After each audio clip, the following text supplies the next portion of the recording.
Welcome. We're talking about why you don't guess, you test, and why that's so important for fertility. Hillary and I have spent so many years trying to figure out all these lab values and what the ideal ranges are for someone trying to get pregnant. And you're so underserved in the general medical system here that we're here to try and help shine some light on just a few things that are fairly easy to order. We call it advanced fertility testing because it is advanced. It takes a person who looks at these labs all day long, constantly, to really understand the nuances, because we will tell you that general lab ranges are massive. And for trying to get pregnant, you're in a very specific time period. Your body needs very specific things, and there's a tighter range for you. So very often, Hillary and I will start working with a client and they'll show us their labs, and we're doing a consult because they have unexplained infertility or they have had failed IVF and they're struggling. And we look and we say, this was done 3 years ago. Well, this isn't right. This needed further testing or needed following up. And the person says, but it's not high or low or red, or it's in range. What are you talking about? And it's really because it's a very specific thing. So it's like, you don't go for oncology care to your pediatrician. You don't. So that's what this is about. It's like, you need somebody who really thinks in this very narrow lens and can see it. So that's what we're going to help you with today. So I'm going to start because I want to start first talking about inflammation, because I think inflammation is a huge thing that Hillary and I both have seen over and over and over as the reason why the person's not getting pregnant. And it's very vague, right? I'm like, inflammation, what does that mean? It means that there's some process going on in the body that's like a runaway train, or you can just think about an unquenched fire in the body, and it's damaging tissues. So if you're trying to get pregnant and you have any kind of inflammatory response that's chronic, it is likely damaging egg quality and hormone production. So we really want to look at that. And so what are just general things that could be causing inflammation in your body? It could be the foods you're eating. A lot of times it's our diets. And that is really something to look at. It can be environmental toxins. It can be problems with our microbiome. It can be stealth infection, like hidden infections you don't even know you have. It can be trauma. Trauma is known to cause inflammation in the body. So it can be so many different things. And so we start to look in lab work. And we're talking about lab work today that you can go to your average lab and get. Many of these lab tests you can order in fact, all of them, depending on where you are, you can order at home yourself. So we wanted to give you like real basic things just to start this unearthing of why you're not getting pregnant as you're hoping. So there are inflammatory markers in the body, and what it is a blood test, and you ask your doctor or you order yourself something called a C-reactive protein, and that's CRP, and we like it to be an HS, or high sensitivity CRP. And it's really interesting to look at this because inflammation is your body's response to an insult or stress, right? So any stress or insult on the body will increase this marker in the blood. So it's such a great place to start. We generally want it to be a 1 or below. And certainly if you're over 3, you have something to look for and to try and figure out what is going on with you, because something's damaging your tissues if you're there. So we want to really think about, do you have inflammation? And then we look at the further causes. Anything else to say on the CRP, Hillary? It moves a lot after infections or tricky infections like COVID. COVID will really influence it. And so if a patient hasn't had a recent COVID exposure and they still have a higher CRP, we're always kind of wondering, is it infection?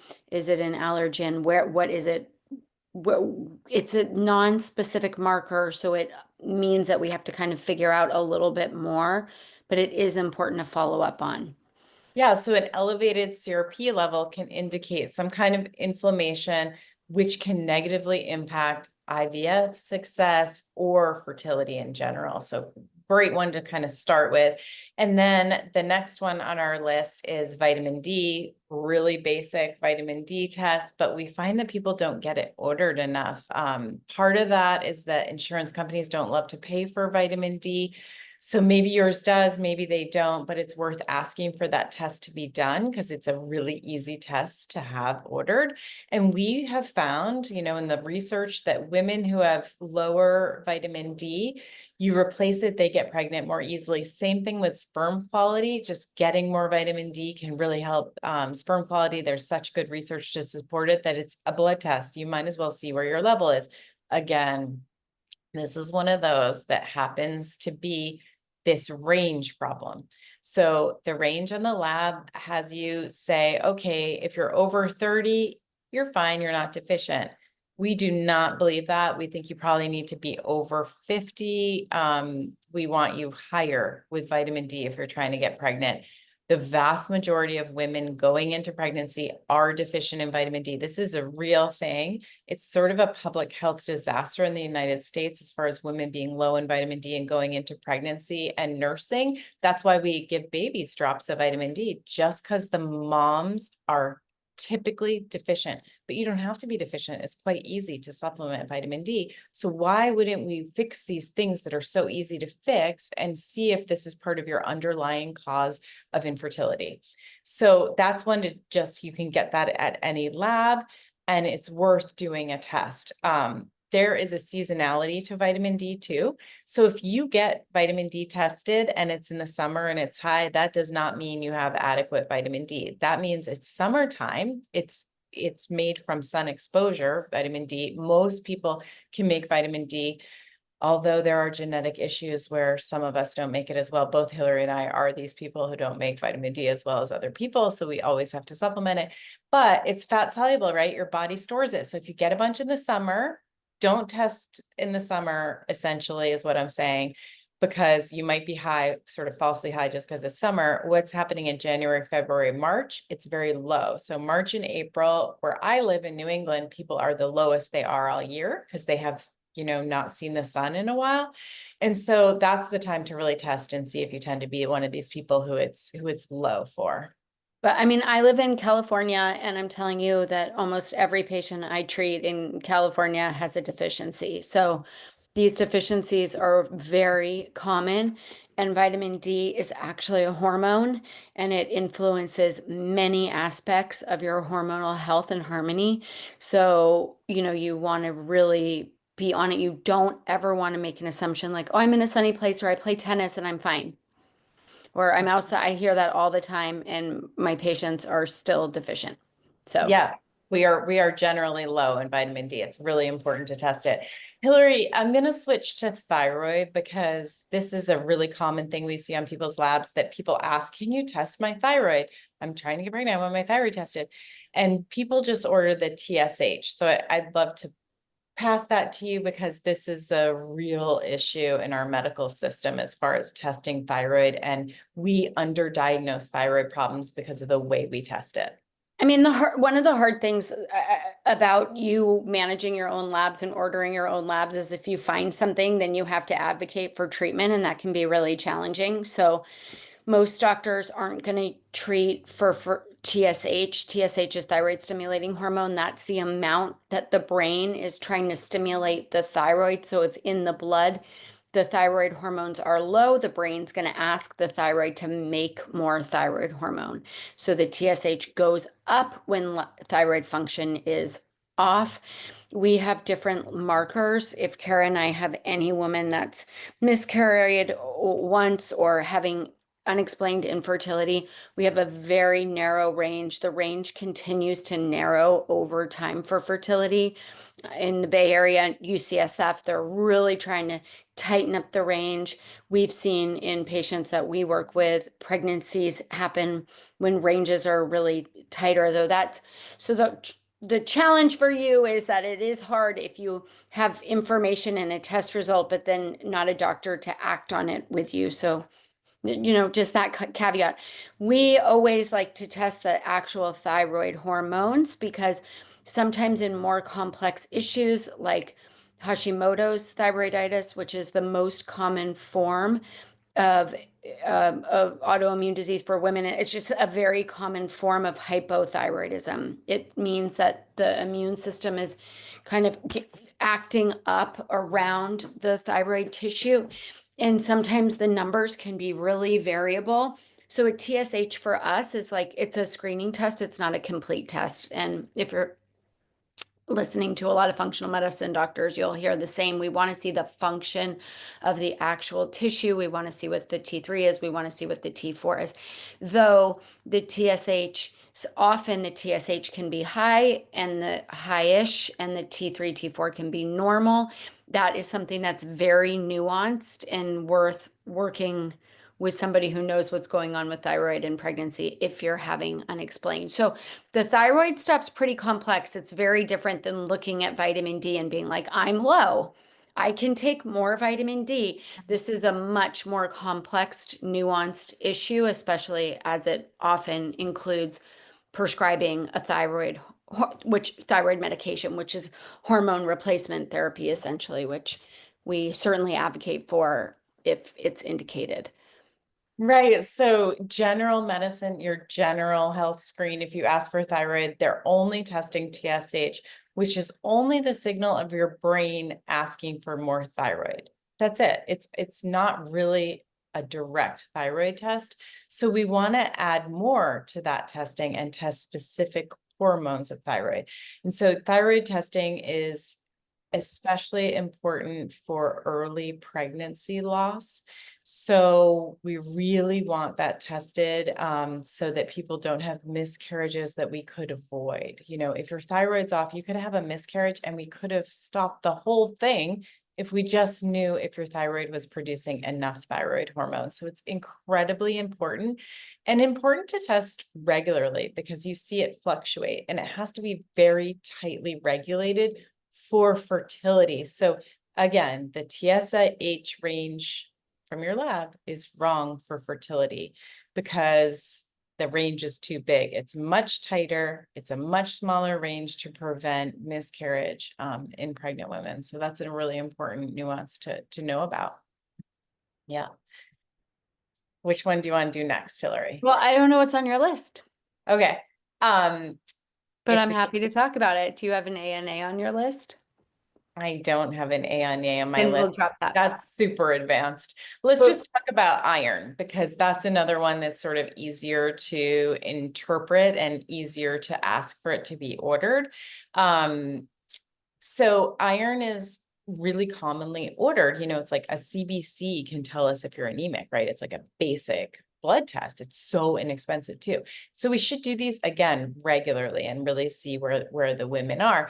But it is one of those things where again the ranges are wrong on some of these things for someone trying to get pregnant.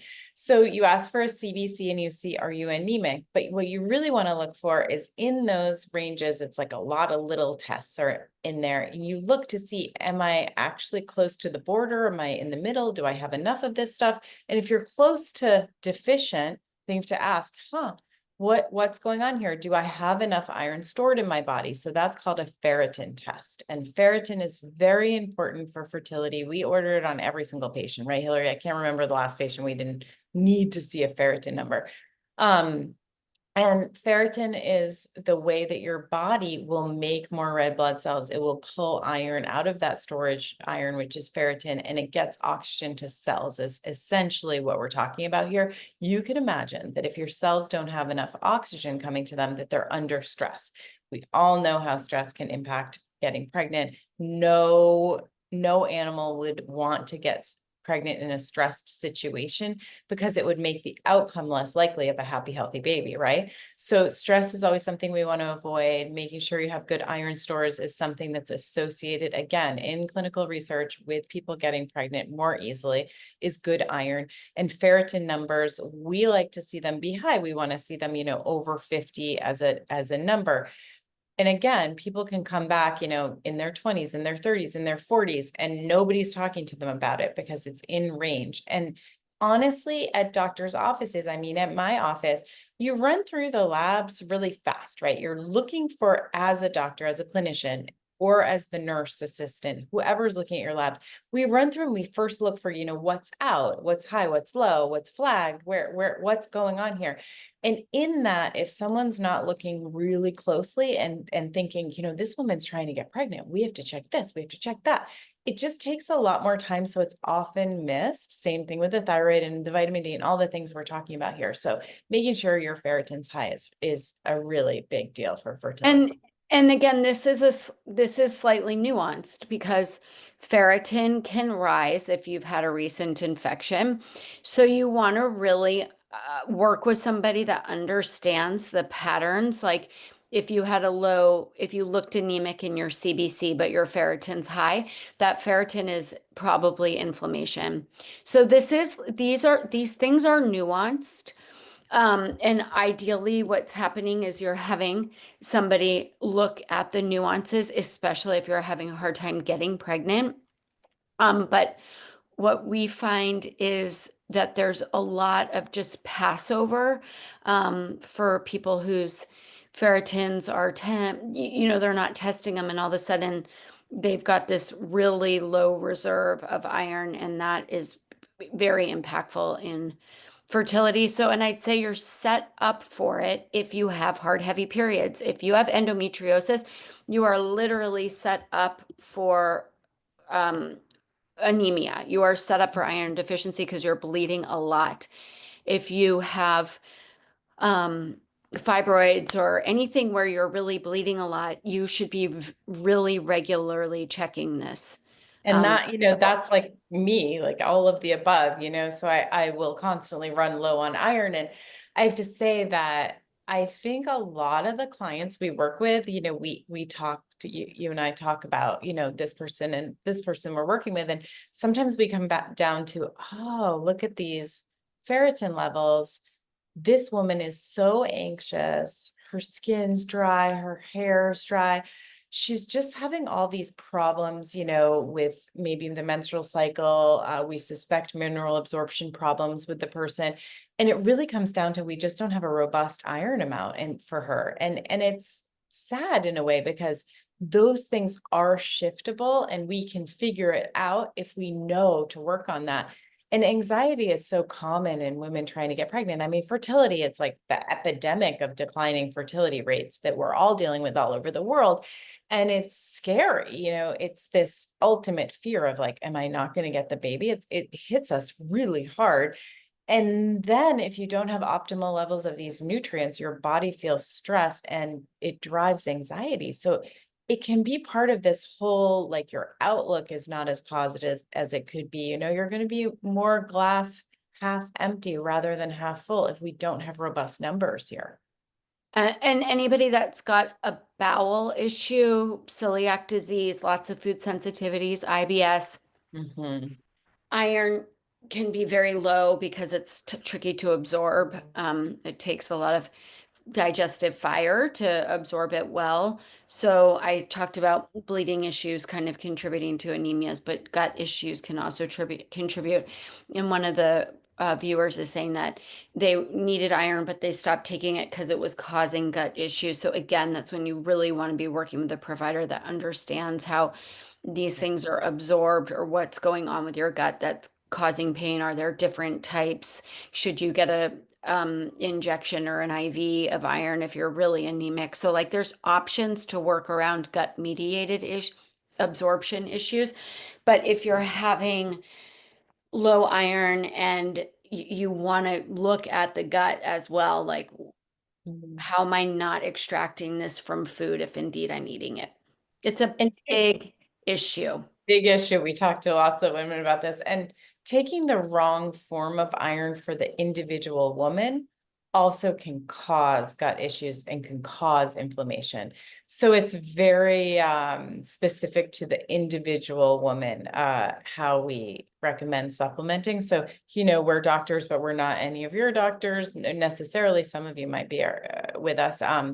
But we would do that individually as recommendations. So we're giving you kind of like general things to look at, but not necessarily what to do about it because again, it's very specific for the individual woman here. And we do more advanced fertility testing to figure out how to supplement people. So we'll do genetic testing to figure out, not anything to do with the baby, nothing like that, about your health, your genetics, and what best forms of vitamins and what your GI is dictating and what your inflammatory pathways look like, et cetera. So that's something we really do look at.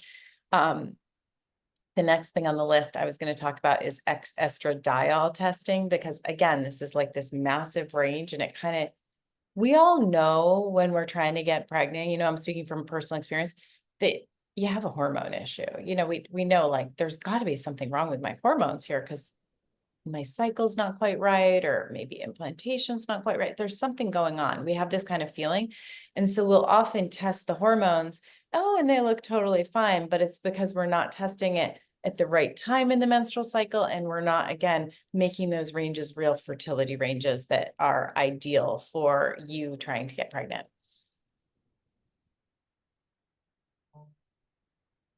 Hillary, you want to talk about estradiol? You're the hormone expert here. So I'll start it. So we'd send people on day 3 of their menstrual cycle for estradiol, because we want to see it on the upswing. So things change through the menstrual cycle, right? So you have to decide when we're going to test it and what the standard is.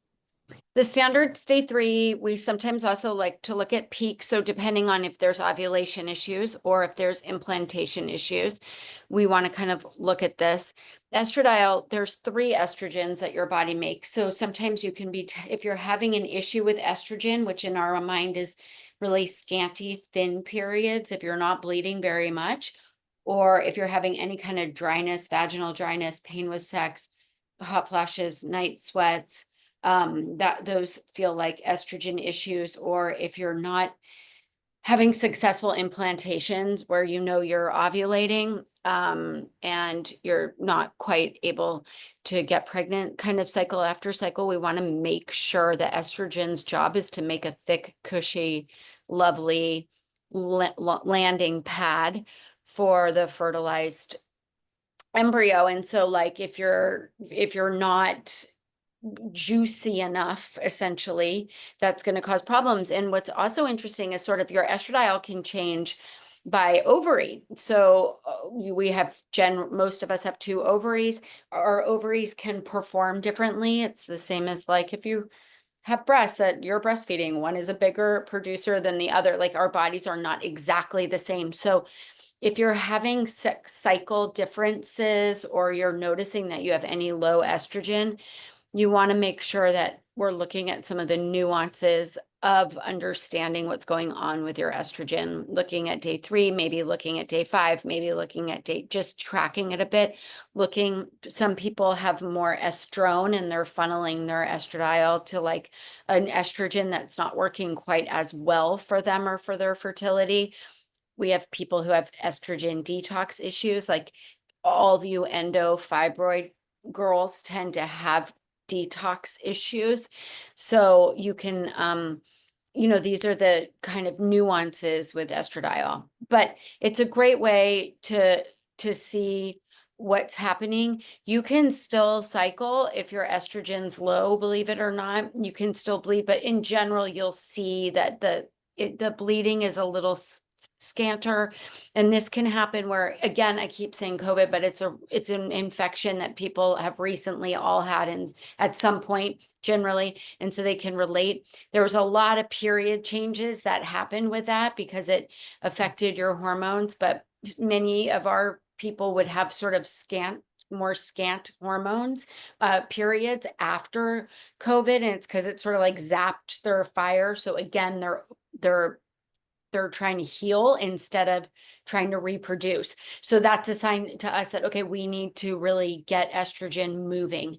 Estrogen just changes a lot, and the ovary can heal really quickly, but things can give a hit to the ovary if there's a lot of trauma or stress. So the estradiol gives us a real sense of what is ovary doing in the mix, and how can we help maybe troubleshoot this issue. Yeah, so advanced fertility testing is complicated. There's a lot of testing that we get involved in. We do a lot of functional medicine tests. We are doing tests based on that individual human being, though, and really understanding them. So our whole take on this is to be really thorough, spend the time understanding the person and all the small little details so that we leave no stone unturned, because we find that there is some reason, and we look so hard for finding some reason, and we try to fix it, and then we try to see, is this the thing? More often than not, we get success with that approach. So that's what we do. And so we share this information with you to let you know there is more to do than just go to the IVF clinic. When you go there, they are looking for success. They want to get you a baby for sure, with IUI, with IVF, with whatever procedures or medications they're offering you. So they're ordering lab tests to run that, they're not ordering nutrition tests or stealth infection tests or anything like that. Other causes of inflammation that might be a problem for you. And they're not giving you comprehensive treatment plans with supplements, et cetera, for that. That's just not what they do. And that's fine. What they do is great for many people, and it's not quite right for probably most of you on here. So, doing these tests makes it so you're not guessing. So, it gives you that power to make real decisions. And so we will combine lots of different data together, and to make those decisions with you. So that's what we do. And many of you are writing in, your personal questions and can we review labs with you? That's what we do with individual clients. So that's requires a lot of time and requires us to be so thorough with you. So we can't pop off answers to those questions. I hear you and honor your questions. So what I would advise you to do is just reply to any email from Cultivate. Any email, just reply back and be like, hey, I want the doctors to look at my labs. Like, how does that work? How do they work with people? So just ask them there and they will help you for sure. But thanks for joining us today, and we will come back and do more. Let us know what you think. Always reply to any of the emails with any thoughts, any topics you're interested in. We're always happy to hear from you. Bye, everybody. Bye. Thanks for being here.